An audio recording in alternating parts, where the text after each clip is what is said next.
देव सिंह को बहिनी कहूँ सुबह क्या दयाल यहाँ मजा बहिनिया लहरा जो छोड़ सुंदर नहीं हो मेरी नगर है नयना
मेरी धीवर जी क्या मुझसे रुठ गए?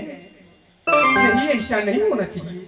कहे हैं भाभी जी खाना बना करके रखो, आऊंगा तुम्हें भवन में मैं खाना तो खाऊंगा।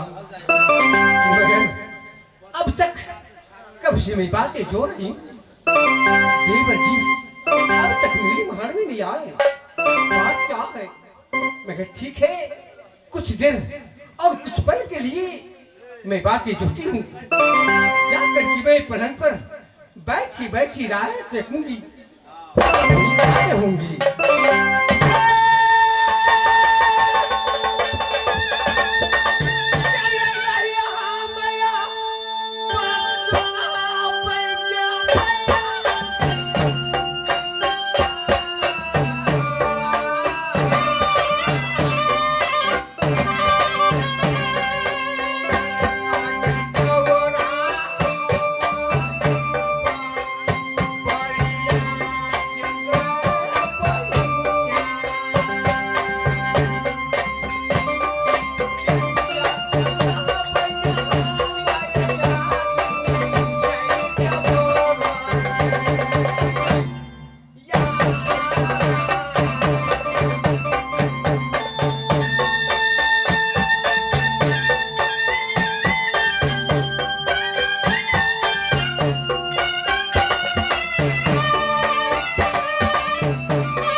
मैं जाकर के अपनी पलंग में कुछ देर के लिए, कुछ पल के लिए मैं आराम करती हूँ।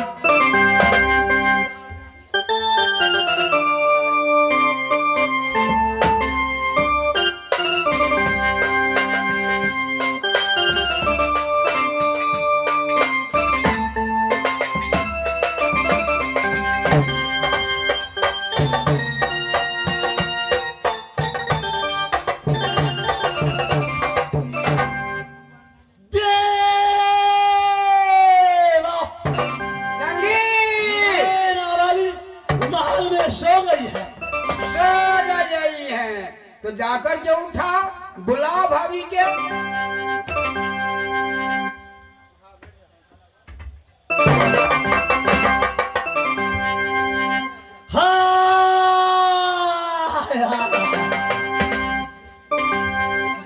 जरा खोलेगी केवरिया, बांध के गुजरिया भाभी को।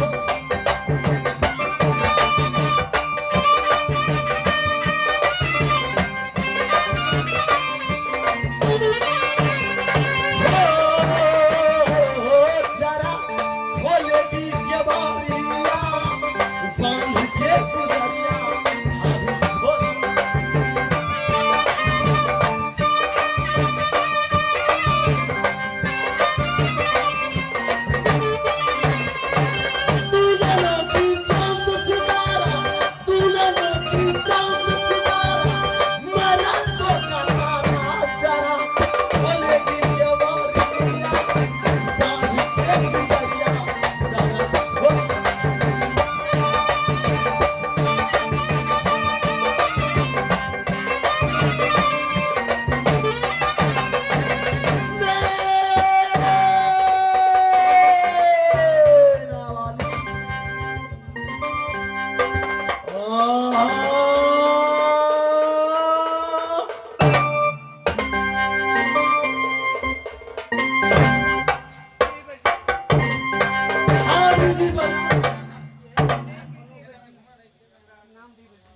खुश रहो भाभी, उम्र तुम्हारा लाख बरस, जैसे नीर बहे गंगा के वैसे उम्र बढ़ते।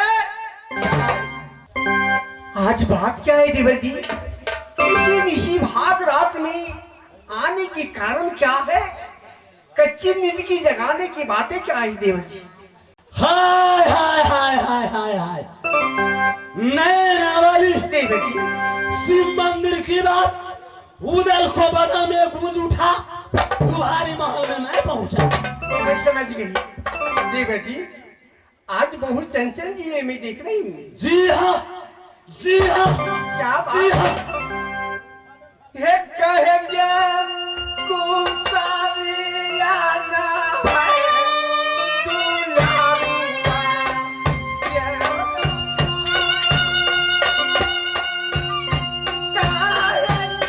कुसालिया है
मैं किस कारण तुम्हारी महल में पहुंचे, किस कारण? मैं जरूर बताऊंगा।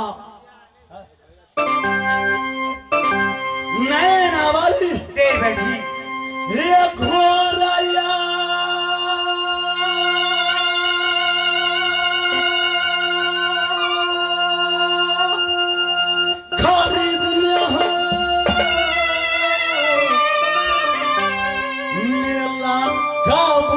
मैं जान गया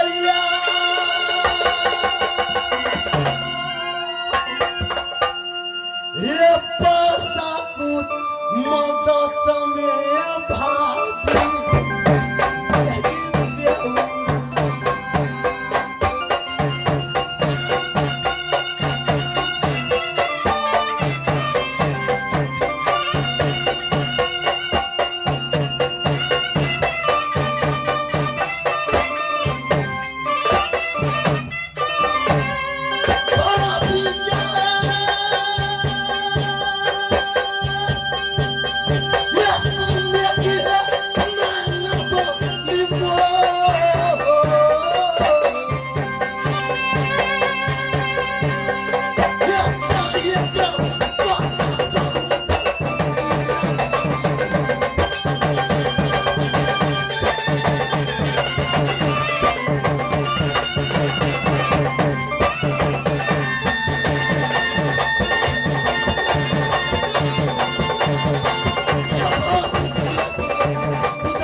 देवर जी, भाभी जी बात तो आप सही बता रहे हैं, मगर मेरी इच्छा है आप न जाने की। इस कारण है इसमें, मैं जानती हूँ, मगर देवर जी जो मैं कहती हूँ वो समय चाहिए।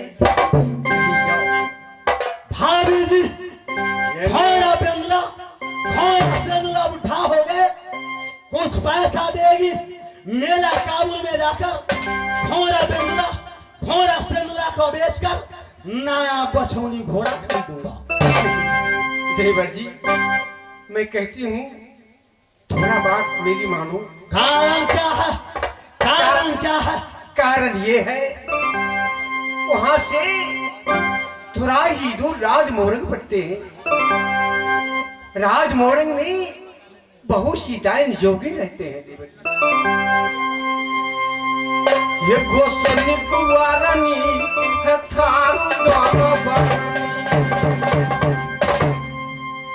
या बजा दो क्या है ये सुखया पठार, ये गाया दुलरुआ नगर ये मुकाबका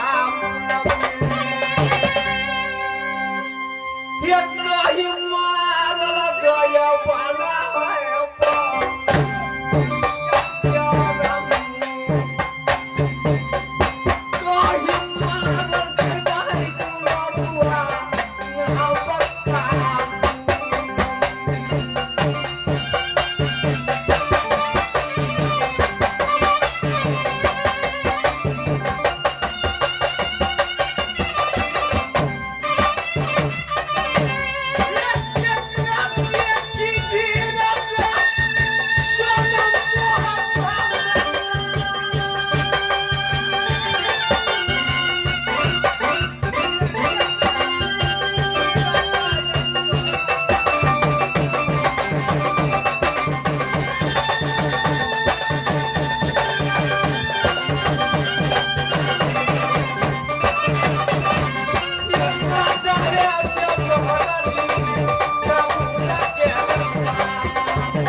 ये पत्थर चोरी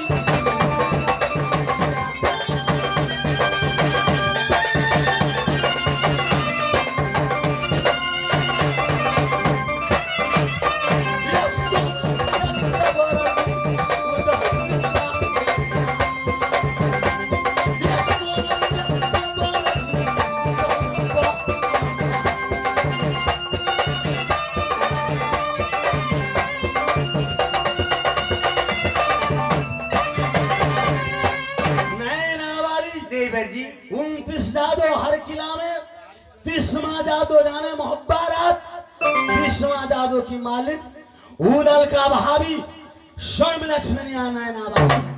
वो तो सही है देवर जी, मैं कहती हूँ नहीं जाने से बहुत अच्छा होता, मगर तुम नहीं मानोगे देवर जी। मांगो मांगो, आज दिल खोल कर सोना ये दिन याद धरो ही ये सोनमा ये देता ये देवाना जी।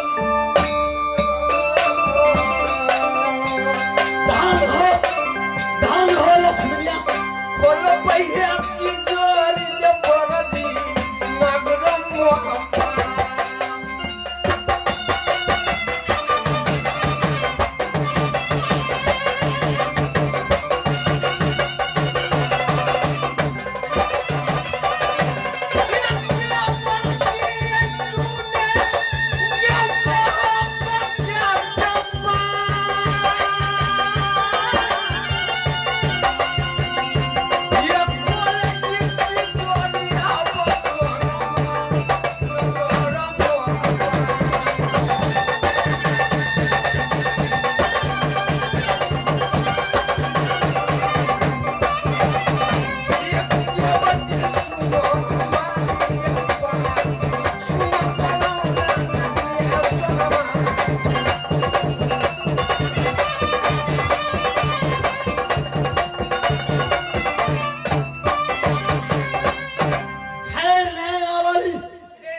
महल में चलेगी, चलो खजाना खोलकर ऊदल गोल में रख देना, मैं मेला काबुल में चले जाऊंगा। ठीक है चलिए चलो।